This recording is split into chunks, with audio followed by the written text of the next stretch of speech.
Assalamualaikum warahmatullahi wabarakatuh. Perkenalkan, kami dari kelompok 7 yang beranggotakan Besti Nilma Rohasita, Ayu Nurwidia Ningsih, dan saya sendiri Laila Putri Azkiyati.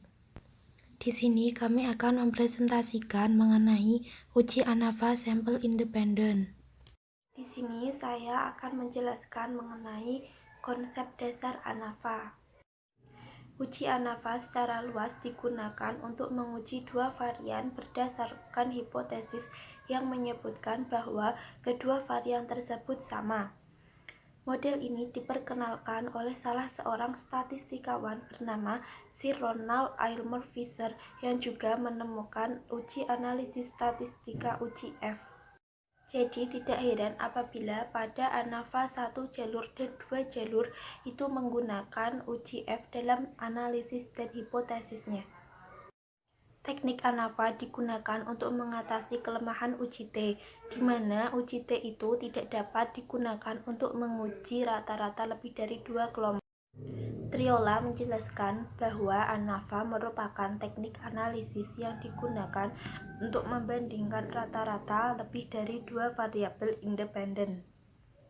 Bila varian kelompok disimbolkan dengan RJKANT dan varian kekeliruan disimbolkan dengan RJKDAL, maka perbedaan rata-rata dengan menggunakan ANOVA dirumuskan dengan uji statistik F, di mana FH sama dengan RJKANT dibagi dengan RJKDAL. Apabila dijumpai harga RJKANT-nya lebih besar dari RJK dalam, maka akan menghasilkan harga F yang cukup besar, dan H0-nya ditolak pada taraf signifikasi tertentu. Begitupun sebaliknya, apabila RJKANT-nya kurang dari sama dengan RJK dal, maka harga F-nya itu lebih kecil, jadi H0-nya diterima. Nah, sekarang saya akan membahas mengenai analisis varian satu jalur. Desain penelitian dalam ANAFA dapat dilihat dari jumlah kelompok dan perlakuan yang akan diuji. Eksperimen yang digunakan dalam ANAFA 1 jalur yaitu menggunakan dua kelas yang dijadikan kelas treatment dan satu kelasnya itu dijadikan sebagai kelas kontrol yang digunakan sebagai kelas pembanding. Untuk mempermudah dalam memahami ANAFA ini, maka langsung saja dilanjutkan ke contoh soal. Contoh 10.1 halaman 289. Terdapat judul penelitian pengaruh model PPM, jigsaw, dan konvensional terhadap kemampuan berpikir kritis mahasiswa di Fakultas X. Data kemampuan berpikir kritis sebagai variabel Y dapat dilihat sebagai berikut. Terdapat model PPM, model jigsaw, dan juga metode konvensional. Untuk menguji hipotesis tersebut, maka kita perlu mengetahui hipotesa penelitiannya. H0 sama dengan tidak terdapat perbedaan rata-rata kemampuan berpikir kritis siswa yang diberi model PPM jigsaw dan konvensional. Dan H1 terdapat perbedaan rata-rata kemampuan berpikir kritis siswa yang diberi PPM jigsaw dan juga konvensional. Hipotesis statistiknya H0 sama dengan mu1 sama dengan mu2 sama dengan mu3, dan H1-nya bukan H0. Langkah selanjutnya yaitu mencari Y1, Y1 kuadrat, Y2, Y2 kuadrat, Y3, dan Y3 kuadrat. Y1 itu adalah PPM, Y2 itu jigsaw, dan Y3-nya konvensional.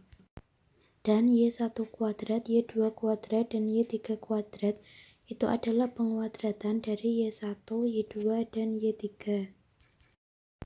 Langkah selanjutnya yaitu menghitung jumlah kuadrat dengan menggunakan tabel kerja. Terdapat sigma N, sigma YI kuadrat, dan YI bar.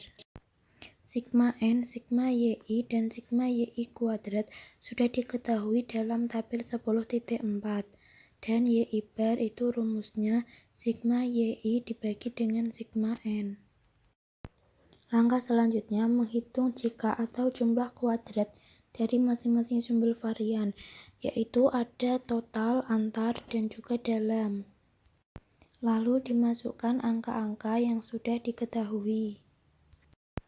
Langkah selanjutnya menghitung harga derajat kebebasan atau dB pada sumber varian.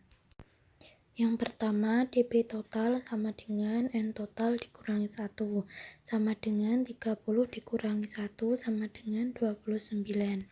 Yang kedua, dBANT sama dengan NANT dikurangi 1. NANT itu kita dapatkan dari metode konvensional Jigsaw dan ppm. Sama dengan 3 dikurangi 1 sama dengan 2.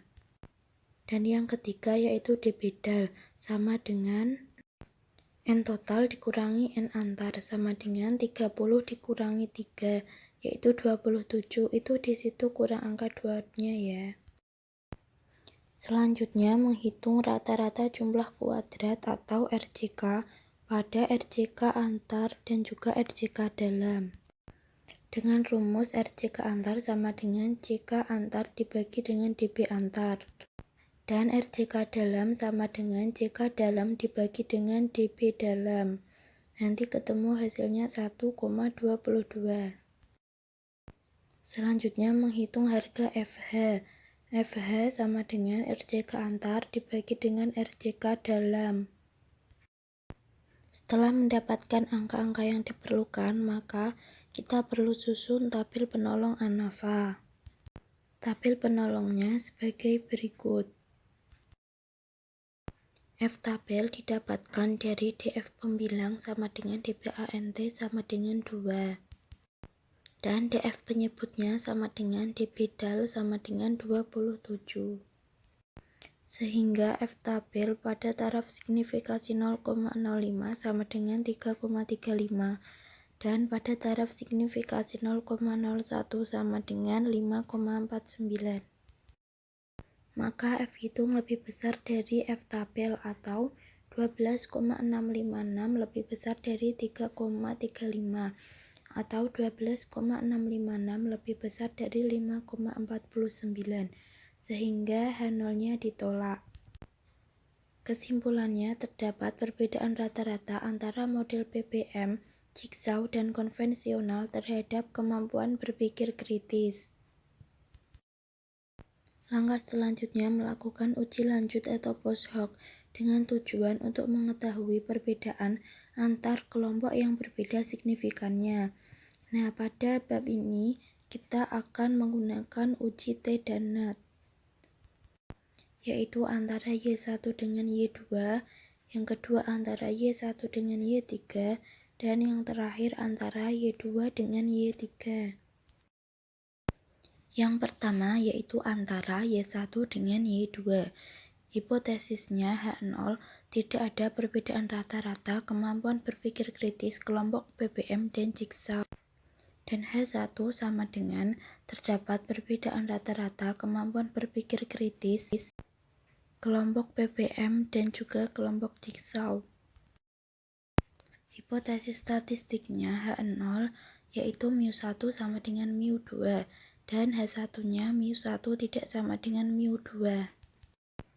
Untuk penyelesaiannya TD sama dengan Y1 bar dikurangi Y2 bar dibagi dengan 2 dikali RJK dalam dibagi dengan N. Lalu masukkan angka-angka yang dibutuhkan dan menghasilkan 0,34.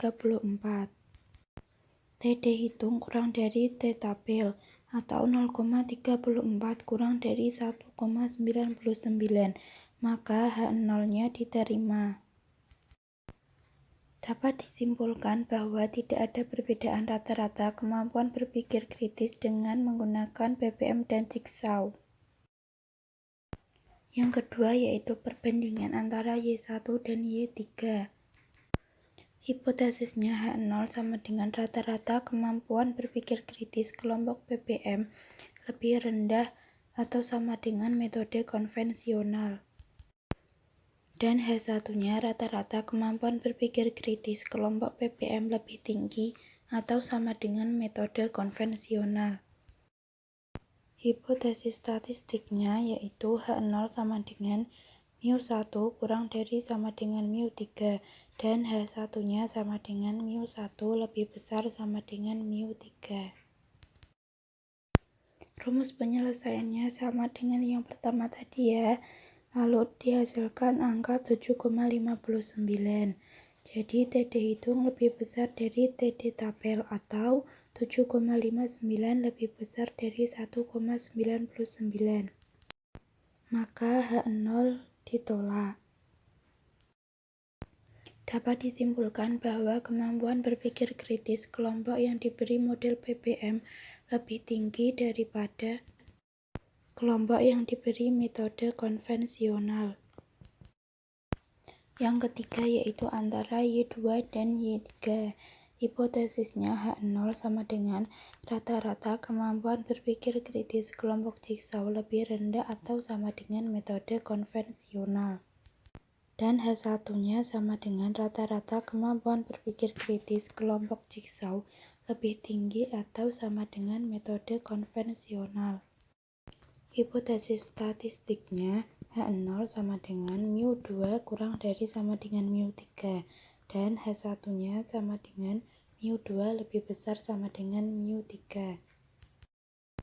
Rumus penyelesaiannya sama dengan yang pertama dan yang kedua tadi dan menghasilkan 7,24. Dan T hitungnya lebih besar dari T tabel atau 7,24 lebih besar dari 1,99. Maka H0-nya akan ditolak. Dapat disimpulkan bahwa kemampuan berpikir kritis kelompok yang diberi model jigsaw lebih tinggi daripada kelompok yang diberi model konvensional. Langkah selanjutnya yaitu mengukur besarnya pengaruh efek perlakuan. Untuk mengukur besarnya pengaruh efek perlakuan tersebut dapat menggunakan rumus omega square, yaitu JKANT dikurangi K-1 dikali dengan RJK dalam dibagi JK total ditambah RJK dalam. Lalu masukkan angka-angka yang akan dibutuhkan. Sama dengan 0,44.